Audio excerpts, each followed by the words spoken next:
Hi guys, follow me on Instagram to never ever miss any of my crazy updates. Hi guys and welcome to another vlog. I am driving this, the Mahindra Scorpio, not the Range Rover right now. Anyways, here is the Scorpio, and as you can see, there is a problem right away. As you can see, this headlight gets a projector setup. The fog light is working well, thumbs up to that. Meanwhile, over here, there is no projector setup. The fog light isn't working, neither is the DRL. I don't know why. This is a bespoke model. One light works, one doesn't. One has a projector, the other doesn't.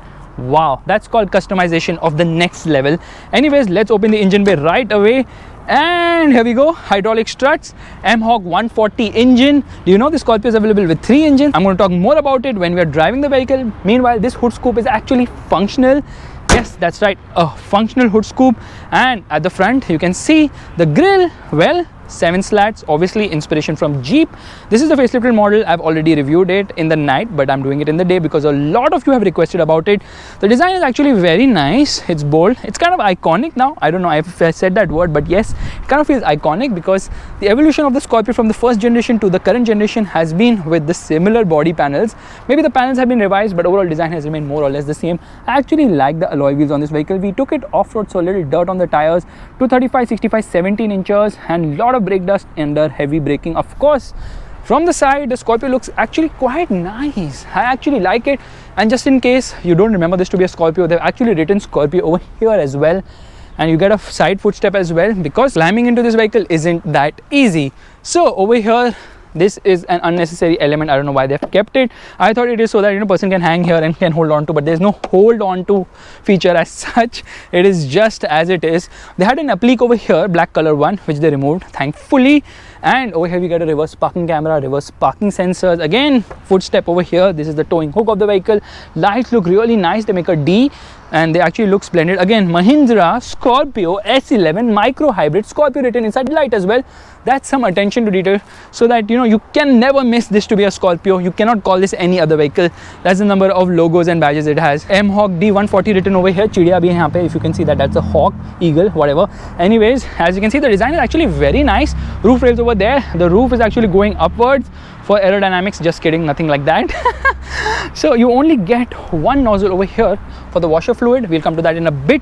Design looks very bold and nice up front. It is a car which looks intimidating. Let's quickly get into the last row of seats. Now this is a 7-seater. It's also available with an 8-seater. So here we go, opening the boot. And there you can see a lot of stuff lying. However, there's not much space as such, because side-facing jump seats, well, you're going to rub each other's legs, which is not very comfortable as such. You can fold these seats obviously, and then once you fold it, well, let me try that. Yeah, like that, you can fold it as well. And once you fold it, wait, how do you do this? Yeah, so you put it through this, remove it from here, and there it is. You can fold these seats to increase the boot space. That's very handy. There's no seat belt over here, by the way, which is kind of disappointing. No seat, okay, sorry. There's no seat belt on offer, very disappointing in the last row. Meanwhile, how do you open this fuel lid? If you want to fill fuel, how do you open that? Well, it's simple. You pull this, yeah, I kid you not, pull to open, and there it opens. Funny, isn't it? Anyways, speakers over here. You can open the door, hook to hold on to, and here we close it. Okay, didn't close. Some issues not closing properly. Anyways, you can hold on to this as well over here. Good amount of headroom on offer, poor legroom, knee room, and under thigh support, as always the case with jump seats. And there it closed. Needs a lot of effort as such. So this window actually opens. Yeah, I'll show you how much it opens. It's insane. So here we're getting in. There's a door pocket for a 1-liter bottle. Wow.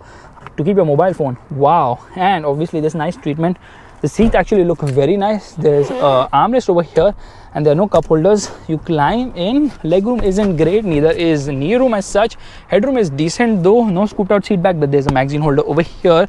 The seat, the back support is kind of good. Under thigh support is average, but the back support is good. But the seat is too upright for my liking somehow. But this is the most upright you can get, and you can fold this seat flat as well, completely in one piece. So there's no 60-40 concept over here. There's no center headrest either. Although the floor is almost flat, there's a 12-volt charging socket. Yeah, doesn't open as such. There are bottle holders, the AC vents, and there are no AC controls over here. No B-pillar air conditioning vents either. And as you can see, if you want air in the last row, well, you can open like this and get no air as such. So closing that right away, let's quickly get into the front. A lot to talk about in the front, because this car is loaded with a lot of features: automatic wipers, automatic headlights, voice assist, and whatnot. In fact, It even has this feature where it will roll up the window if you turn off the vehicle. I kid you not. Okay, I'll show that to you right now. So the lights are on, let me turn them off. So here's the window which has been opened. Now let me remove the key. The window is still open. I lock it and it rolls up the window. This is very smart, but it's not a big deal because it's just a small ECM trick. You just have to program it and there it goes. As you can see, front door pockets are non-existent. You can only keep wafers over here. You cannot keep a Pringle, but you can keep Ruffle Lays, and you can't keep any bottles over here. That's why my jeans have big pockets right now. Keep it in my pockets. These are the controls for the power windows and obviously adjustable driver's seat for height as well as whatever you want to do with it. And you can see there's an illuminated keyhole over here. This is to open the fuel lid. Well, I already showed you that. This is the adjustment for the outside rear view mirrors. This is for the defogger, the rear defogger. This is for headlight leveler. And as you can see, there's no dead pedal over here, which is kind of disappointing. Now let me brace myself to get inside this vehicle. And here we go. So right away, I'm going to turn on the car. And as you can see, it does a full swipe up. That's cool, isn't it? And the instrument cluster is nice and easy to read. You get an analog tachometer on the left, you get an analog speedometer on the right, telltale lights all over the place. In the center, you get a display, multi-information display, which is telling me trip B right now, fuel meter, as well as temperature meter, odometer. You can get into various modes as well, trip A and trip B. Meanwhile, in the center, you get the gear position indicator. It also gets tire pressure monitoring system. Voice commands are there as well. So the car turns on with a roar. The dashboard is kind of flat, which is fine. No auto dimming inside rear view mirror at this price. There's a sunglass holder over here. There's no conversation mirror, and there's a mirror over here which feels very cheap. There's no light, there's no mirror, and forget there's no hook also to keep your toll receipts. That's kind of sad. Meanwhile, the glove box has to be opened with a lot of caution because it falls down. Yeah, that is the condition of the glove box over there. We can see Mahindra written over there. There's some part over there. Yeah, so glove box having some issues, but the glove box is not that big. Anyways, as you can see, there's space to keep stuff over here. I don't know exactly because it seems kind of deep. You can keep a mobile phone over there. There's a 12-volt charging socket over there, and there's a cup holder over here as well. Sunglass holder actually, and this is the handbrake of the vehicle. There's a rubber mat. You can keep stuff here as well. But there are front armrests. Yeah, that's right, front armrests for both the front passengers. That's really cool, I must say. Audio controls on the steering wheel. It gets cruise control. The horn is decent. These are the headlight controls. These are the wiper controls. Gets one nozzle which puts out 2 sprays. Wipers are fine, they're not that great as such. Air conditioning actually works well. Dual airbags in this vehicle. Scorpio written over here as well, just in case you keep forgetting which car you are in, so they have to do that. There's nothing wrong with that. And you can see this nice chrome lining around the AC vents, which actually looks very nice and premium as well. And this audio system is very slick to use. It gets a ton of information. Firstly, let's get into reverse. Now, getting into reverse is a task. Now we are into reverse. Makes this noise and it gets these guidelines, which are adaptive reverse parking camera along with reverse parking sensors as well. Meanwhile, this system doesn't get Android Auto connectivity. It doesn't get Apple CarPlay either. However, you get into home. This car info will tell you the fuel economy. It is 13.6 kilometers per liter. Distance to empty, which happens to be 633 kilometers. Tiretronic, telling you tire pressure, reverse camera, and also get into reverse camera. When you're not in reverse, you can get into alerts. Will tell you when it's due for service information as well. So plenty of information over here. Let's play a song right away. Look at the speed at which it's scanning for devices. Okay, it says my phone is connected. Let's play an audio, and since this car is the one which even Simba drives, let's play a related audio track.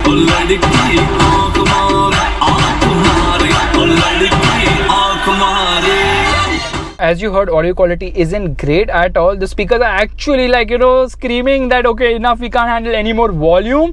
That's the case. Well, fit finish isn't great at all. There are a lot of hard plastics all over the place. Quality levels could have certainly been better. Front seats are actually comfortable.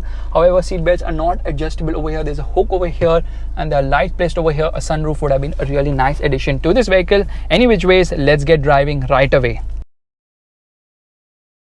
Alright, we are all set to go, which means turning off the air conditioning off completely. Start stop also off. It's already off from before. We are all good to go. I'm not going to put the handbrake down because I want to show you a feature of this vehicle, and the feature is this. Come on. Careful, your handbrake is engaged. Yes, voice commands for handbrake as well as door open as well as for seatbelt. Here we are into first gear, revving the motor all the way till 5,000 RPM almost and dumping the clutch, and off we go. Yeah, wheel spin in a Scorpio because rear wheel drive, this isn't the 4-wheel drive, and off we are. Let me tell you that the performance is very good from this engine. It is extremely great. It feels very punchy lower down, and the mid-range is also very strong. Yes, the top end isn't that great because around 4,500 RPM it obviously redlines, but that's not the problem. The problem is that in the top end it kind of tapers off power. Now with this engine, the uprated engine, this 2.2 liter diesel mHawk motor which produces 140 horsepower and 320 Newton meters of torque, the mid-range and the top end has drastically improved and definitely feels much more punchier than before. In fact, 0 to 100 kilometers per hour takes just 12.5 seconds. Why am I talking so fast?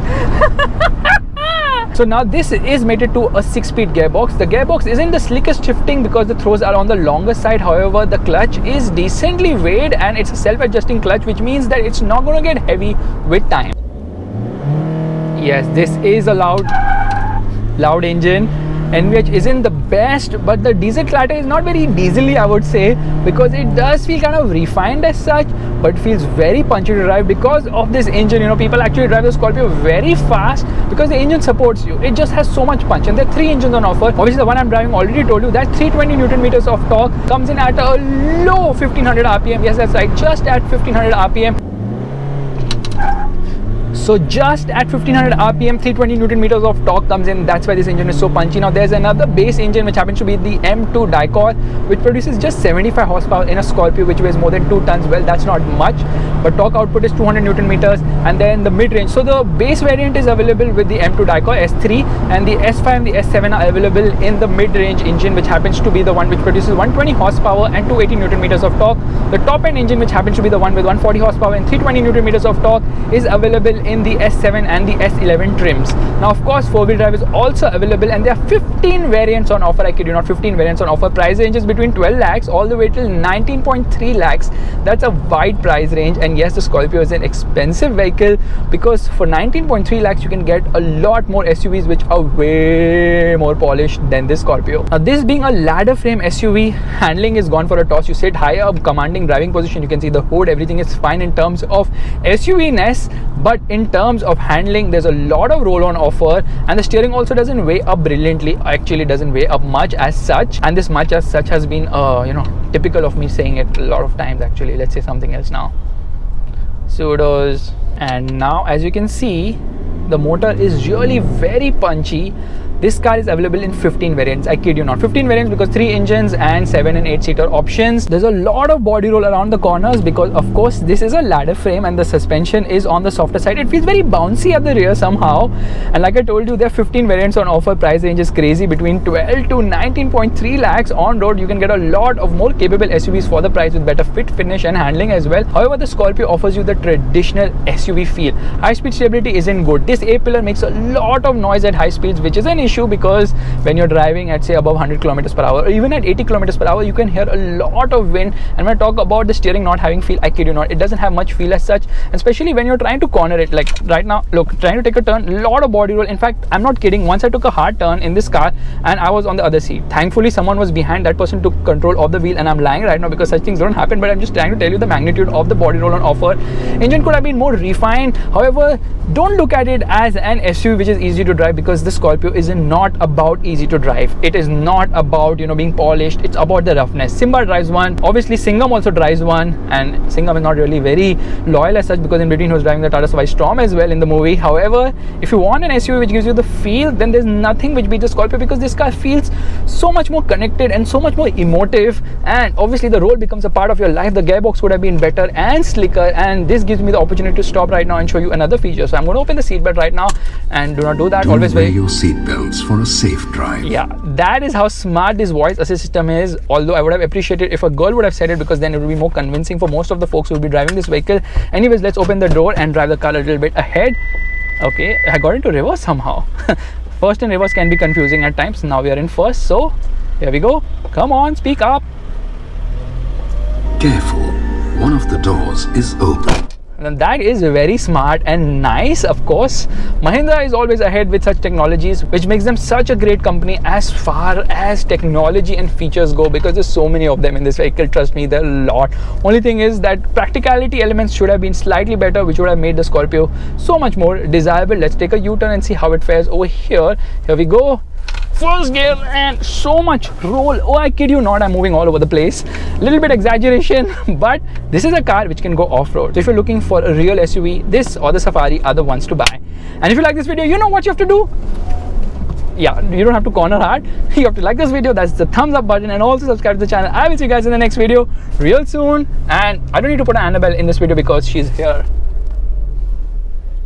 हो गया, video खत्म हो गया, role बंद करो. Meanwhile, I'm so stupid. I've been talking back and forth and I forgot to tell you one very important thing, which is the braking of this vehicle. The brakes aren't that great, okay? I mean, they do well because Mahindra obviously increased the booster size of the brakes in order to take care of the extra performance on offer due to this car having more performance, more punch from this motor. Obviously, 12.5 seconds to 100 is no joke in a vehicle which weighs so much. Problem is that when you brake hard, like right now for the instance, tire noise, yes, nosedive as well, and here we go, back again, and then it instantly punches. That's the best thing. I'm showing you this new view right now and I hope you like it, guys, because you can see around the corner it is a lot of roll on offer, plenty of it. Gearbox would have been more precise though, would have loved it, it would have shifted better. And as you can see, guys, I have so much to talk about the Scorpio. I don't know, I've already done a vlog about this earlier, still I can keep going on and on and on about this vehicle. However, if you guys have seen the start of this video, which I'm sure you must have, because nobody actually really skips the video from the start and goes to the end, that doesn't make any sense as such, then you are going to definitely know that why am I stopping the car right in the center. Do wear your seatbelts for a safe drive. Well, it's because I'm going to go in my favorite SUV of all time. Bye. Park the car. There is the mind-blowing Range Rover. Bye-bye.